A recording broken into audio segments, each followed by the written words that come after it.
কাউকে কিছু না জানিয়ে ভূমি অফিসে হাজির প্রতিমন্ত্রী কায়সার কামাল। সকাল 10টা বাজে, অথচ অফিস শুরু হওয়ার কথা ছিল সকাল 9টায়।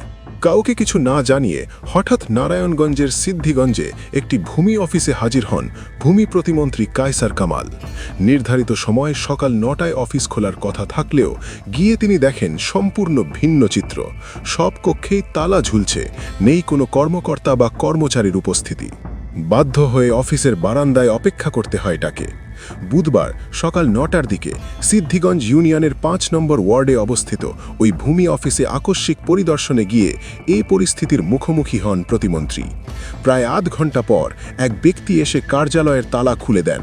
এরপর তিনি ভেতরে প্রবেশ করলেও তখনও দায়িত্বপ্রাপ্ত কর্মকর্তাদের কাউকেই পাওয়া যায়নি।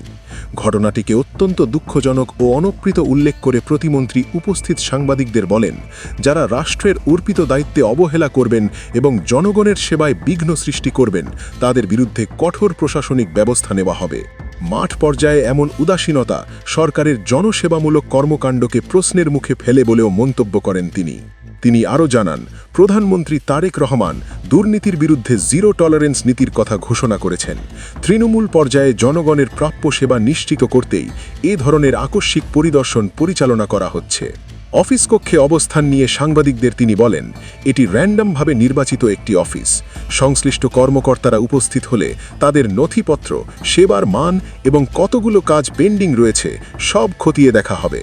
প্রতিমন্ত্রী কায়সার কামাল জোর দিয়ে বলেন, বর্তমান সরকার জনগণের ভোটে নির্বাচিত এবং জনগণের কাছে জবাবদিহি করতে বাধ্য।